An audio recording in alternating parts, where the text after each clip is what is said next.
السلام علیکم ورحمۃ اللہ وبرکاتہ۔ اعوذ باللہ من الشیطان الرجیم،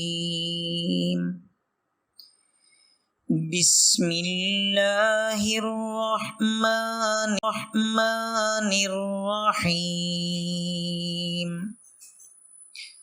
عزیز طلبہ، گزشتہ سبق میں ہم نے دانتوں کے نام عربی میں بھی اردو میں بھی زبان کے مختلف حصوں کے نام جانا تفصیل کے ساتھ۔ آج کے سبق میں ہم مخرج کو بیان کرنے لگے ہیں کہ حروف کو کہاں سے نکالنا ہے، کہاں سے حروف ادا ہوتے ہیں۔ سب سے پہلی بات تو یہ ذہن میں رکھیں کہ کل مخارج 17 ہیں، جیسا کہ میں نے آپ سے کل والے سبق میں عرض کر دیا تھا کہ مخرج حلق سے شروع ہو کر ناک کے بانسا پر ختم ہو جاتے ہیں۔ سب سے پہلی بات جو تمام چیزوں کا خلاصہ ہے وہ مخرج معلوم کرنے کا طریقہ ہے۔ جب کبھی آپ کو مخرج کا پتہ نہ چل رہا ہو کہ پتہ نہیں اب اس حرف کا مخرج کیا ہوگا، تو آپ کو چاہیے کہ اس حرف کو ساکن کر دیں اور اس کے شروع میں حمزہ متحرک لے آئیں۔ اور یہ بھی آپ کے ذہن میں بات ہونی چاہیے کہ جس الف پر زبر، زیر، پیش یا جزم ہو اس کو عربی میں الف نہیں بولتے بلکہ اس کو حمزہ بولتے ہیں۔ تو اب آپ کے لیے سمجھنا آسان ہو جائے گا کہ مخرج معلوم کرنے کا طریقہ یہ ہے کہ جس کرنا ہے اس کو ساکن کر دیں، اس سے پہلے حمزہ متحرکہ لے آئیں، یعنی حمزہ پر زبر لگائیں، تو اس حرف کا مخرج آپ کو خود بخود معلوم ہو جائے گا۔ جیسے با کا مخرج آپ نے معلوم کرنا ہے اور اب آپ کو پتہ نہیں چل رہا کہ با کہاں سے ادا ہونی ہے۔ ویسے تو آپ با پڑھ رہے ہیں، تو اب اس کے مخرج کو بیان کرنے کا اور معلوم کرنے کا طریقہ یہ ہوگا کہ حمزہ کے اوپر زبر لگائیں، شروع میں با کو ساکن کر دیں۔ تو اب اس کو پڑھیں اب تو یہاں پر دیکھیں کہ جو با ہے یہ دونوں ہونٹوں کے تری والا حصہ آپس میں مل رہا ہے۔ تو اب ہمیں پتہ چل گیا کہ جب دونوں ہونٹوں کا تری والا حصہ آپس میں ملتا ہے تو یہاں سے با ادا ہوتی ہے۔ اب بالترتیب مخارج دیکھیں۔ مخرج نمبر 1 جوف دہن، منہ کا خالی حصہ۔ میں عربی اردو دونوں میں بولوں گا تاکہ جو باذوق لوگ ہیں ان کے لیے بہت زیادہ آسانی ہو جائے گی کہ عربی کے حروف ان کو یاد ہو جائیں گے، اور جن کو عربی کے حروف یاد نہ ہوں ان کی آسانی کے لیے میں اردو کے الفاظ بھی ساتھ بولتا جاؤں گا، وہ اردو الفاظ کو ذہن میں رکھتے ہوئے صحیح حروف ادا کرنے کی مشق کریں۔ مخرج نمبر 1 جوف دہن یعنی منہ کا خالی حصہ، اس سے 3 حروف ادا ہوتے ہیں: الف مدہ، واو مدہ اور یا مدہ۔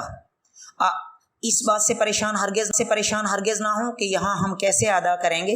سب سے پہلے آپ مخرج اچھی طرح ذہن نشین کر لیں، اس کے بعد جب میں چوتھی تختی شروع کروں گا تو انشاءاللہ ہر حرف کا مخرج آپ کو خود بخود آسانی سے سمجھ آتا جائے گا۔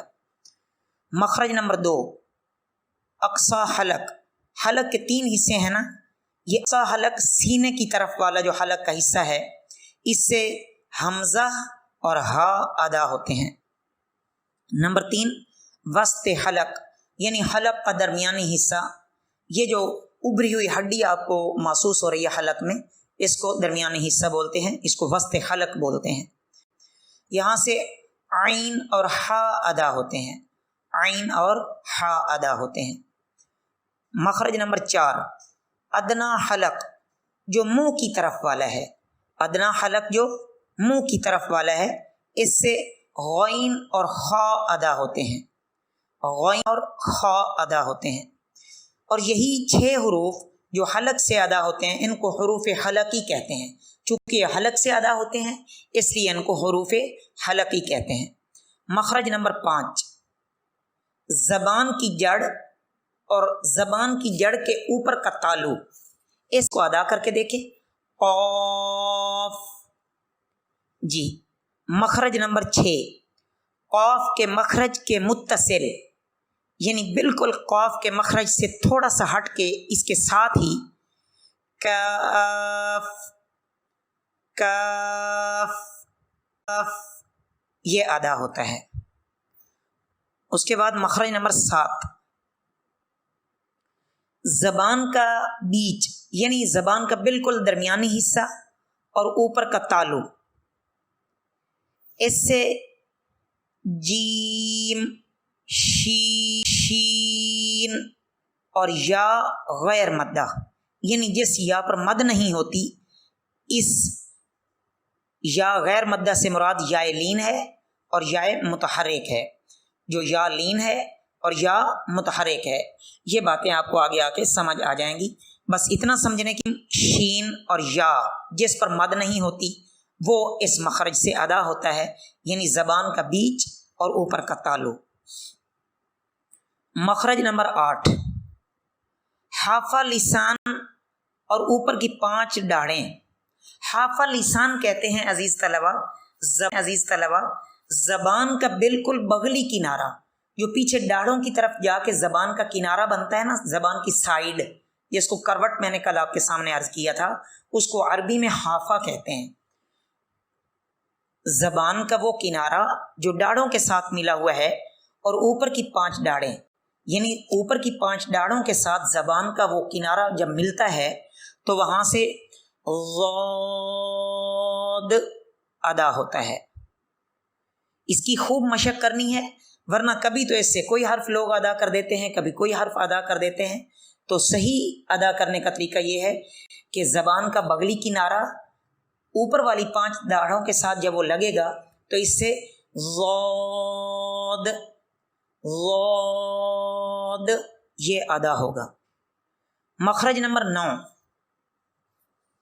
حافہ مع طرف لسان، یعنی ڈاڑھوں کے مقابل میں جو زبان کا کنارہ ہوتا ہے، وہ جو کل میں نے آپ کے سامنے عرض کیا تھا کہ ہنسنے والے جو دانت ہوتے ہیں نا، نوک دار دانتوں کے ساتھ، ان کے بھی ساتھ، تو یہ زبان کا جو کنارہ ہے سائیڈ والا، یہ ان ہنسنے والے ہے جو دانت نظر آتے ہیں اس کے، جن کو عربی میں ضواحک بولتے ہیں، ان کے ساتھ جب زبان کا کنارہ لگے گا تو اس سے لام ادا ہوتا ہے. مخرج نمبر 10 طرف لسان اور دانتوں کے مسوڑے، یعنی زبان کی سائیڈ اور دانتوں کے مسوڑے، اس سے طرف لسان سے مراد ایک تو نوک ہے، اور یہاں نوک ہی مراد لیں، اور تھوڑا سا زبان کا نوک کے ساتھ والا حصہ یہ مسوڑوں کے ساتھ لگے گا تو اس سے نون ادا ہوگا.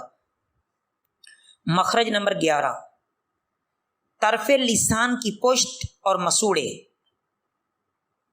طرف لسان کی پشت یعنی زبان کی جو سائیڈ ہے اس کی بھی پشت جب مسوڑوں کے ساتھ لگے گی تو اس سے را ادا ہوگا را. مخرج نمبر 12 زبان کی نوک اور سامنے والے 2 دانتوں کی جڑ، جن کو ثنایا علیہ کہتے ہیں. زبان کی نوک اور سامنے والے 2 دانتوں کی جڑ، اس سے تو دال اور تا ادا ہوتے ہیں. تو دال اور تا یہ 3 حرف اس سے ادا ہوتے ہیں. مخرج نمبر 13 زبان کی نوک اور دانتوں کے کنارے. مخرج نمبر 12 میں تو ہم نے اوپر کے دانتوں کی جڑ پڑھی ہے نا، ثنایا علیہ کی جڑ، اور مخرج نمبر 13 میں زبان کی نوک اور ثنایا علیہ کے کنارے. جب زبان کی نوک اوپر کے سامنے والے 2 دانتوں کے کنارے کے ساتھ لگے گی تو اس سے ذال اور سا ادا ہوتے ہیں.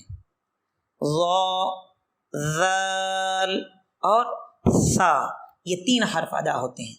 عزیز طلبہ آپ ان کو اچھی طرح ذہن نشین کر کے ہمیں سینڈ کریں. بقیہ انشاءاللہ آئندہ سبق میں وما علینا الا البلاغ المبین.